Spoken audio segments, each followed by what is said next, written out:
വാക്കുകൾ കൊണ്ടല്ലാതെ നിശബ്ദമായ അനുഭവങ്ങളിലൂടെ മാത്രം പഠിപ്പിച്ചൊരാളെപ്പറ്റി കേട്ടിട്ടുണ്ടോ? അദ്ദേഹത്തിന്റെ പഠിപ്പിക്കലുകൾ നമ്മൾ കേൾക്കേണ്ട ഒന്നായിരുന്നില്ല, മറിച്ച് സ്വയം അനുഭവിച്ചറിയേണ്ട ഒന്നായിരുന്നു. അങ്ങനെയൊരാളുടെ കഥയിലേക്കാണ് നമ്മളിന്ന് പോകുന്നത്. ഒന്ന് ആലോചിച്ചു നോക്കൂ, 12 വർഷം ഒരേ ഇരിപ്പിൽ. കേൾക്കുമ്പോൾ തന്നെ അസാധ്യമെന്ന് തോന്നുന്നില്ലേ?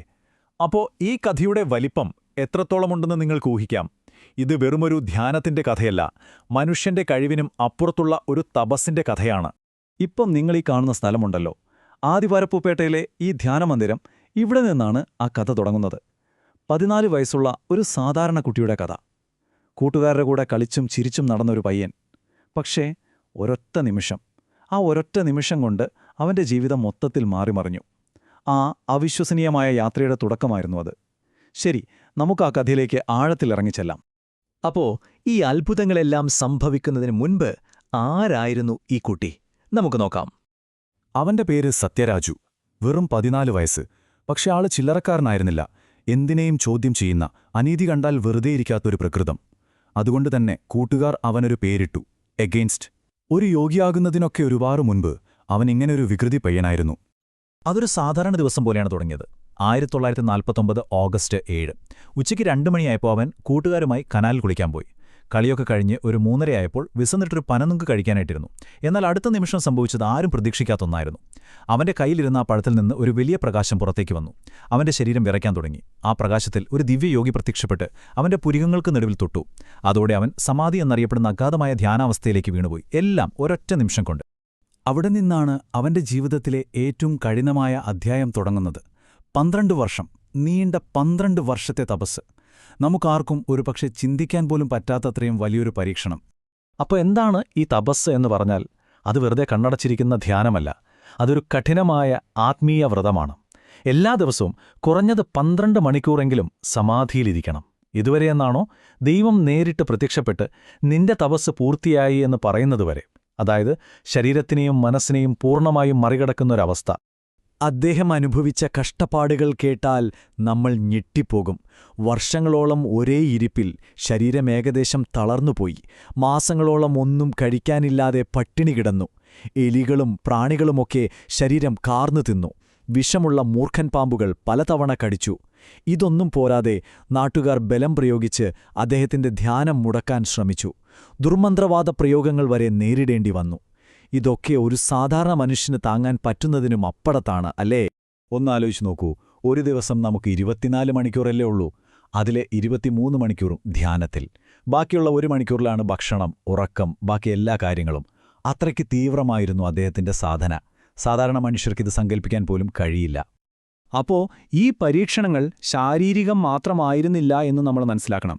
പലപ്പോഴും ദിവ്യരൂപങ്ങൾ വേഷം മാറി വന്ന് അദ്ദേഹത്തിന്റെ നിശ്ചയദാർഢ്യത്തെ പരീക്ഷിച്ചു. അതായത് അതൊരു ആത്മീയ പോരാട്ടം കൂടിയായിരുന്നു. അങ്ങനെ നീണ്ട 12 വർഷങ്ങൾക്ക് ശേഷം 1961 ഓഗസ്റ്റ് 7 അദ്ദേഹം ആ തപസ്സിൽ നിന്നുണർന്നു. വെറുതെ ഉണരുകയായിരുന്നില്ല, ലോകത്തിന് മുഴുവൻ വേണ്ടിയുള്ള ഒരു വലിയ ദൗത്യവുമായിട്ടായിരുന്നു ആ തിരിച്ചുവരവ്. അദ്ദേഹം പറഞ്ഞതിതാണ്: ലോകത്തിന്റെ സമാധാനത്തിനു വേണ്ടിയാണ് ഞാൻ 12 വർഷം തപസ് ചെയ്തത്. ആ കഠിനമായ തപസ് ഒരു തുടക്കം മാത്രമായിരുന്നു. അതിനുശേഷമാണ് അദ്ദേഹത്തിന്റെ യഥാർത്ഥ പ്രവർത്തനം ആരംഭിക്കുന്നത്.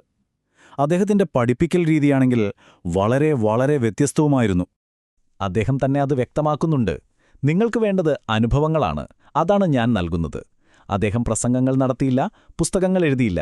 പകരം ആളുകൾക്ക് നേരിട്ടുള്ള ആത്മീയ അനുഭവം നൽകുകയാണ് ചെയ്തത്.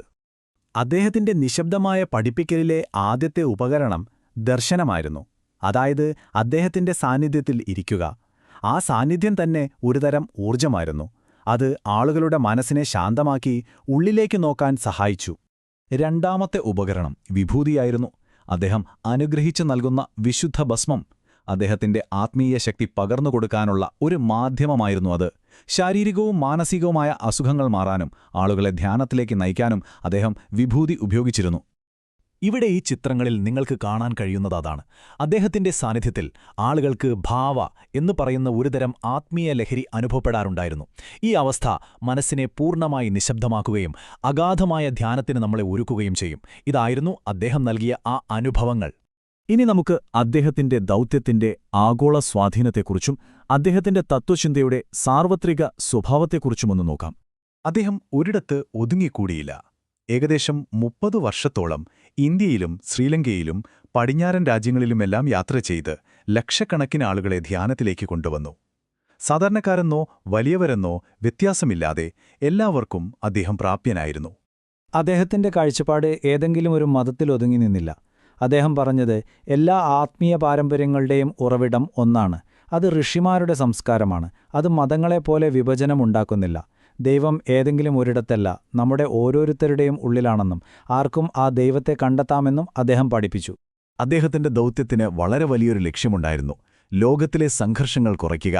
ആണവയുദ്ധം പോലുള്ള വലിയ വിപത്തുകളിൽ നിന്ന് ഈ ലോകത്തെ രക്ഷിക്കാൻ വേണ്ടിയാണ് താൻ തപസ് ചെയ്തതെന്ന് അദ്ദേഹം തന്നെ പറഞ്ഞിട്ടുണ്ട്. അതായത് അദ്ദേഹത്തിന്റെ പ്രവർത്തനം വ്യക്തികളെ മാത്രം ലക്ഷ്യം വെച്ചായിരുന്നില്ല, ലോകത്തിന്റെ മുഴുവൻ സമാധാനത്തിനു വേണ്ടിയായിരുന്നു. 1994 അദ്ദേഹം ഭൗതിക ശരീരം വെടിഞ്ഞു. അതിനുശേഷമെടുത്ത ഒരു ഫോട്ടോയാണിത്. ഈ കാണുന്ന പ്രകാശം അദ്ദേഹത്തിന്റെ സൂക്ഷ്മ ശരീരമാണെന്നും ആ രൂപത്തിൽ അദ്ദേഹം ഇന്നും അനുഗ്രഹം നൽകിക്കൊണ്ടിരിക്കുന്നുവെന്നും വിശ്വസിക്കപ്പെടുന്നു. അതായത് ഭൗതികമായ വേർപാടിനു ശേഷവും അദ്ദേഹത്തിന്റെ സാന്നിധ്യം തുടരുന്നുവെന്ന് സാരം. അപ്പോൾ നമ്മൾ തിരിച്ചാ ചോദ്യത്തിലേക്ക് വരുന്നു. ഒരു പഠിപ്പിക്കൽ നിശബ്ദമാണെങ്കിൽ നമ്മളതെങ്ങനെയാണ് കേൾക്കുക? ചിലപ്പോൾ അതിൻ്റെ ഉത്തരം വാക്കുകളിലായിരിക്കില്ല, നമ്മുടെ ഉള്ളിലെ നിശബ്ദതയിൽ, അനുഭവങ്ങളിലായിരിക്കാം ഒളിഞ്ഞിരിക്കുന്നത്, അല്ലേ?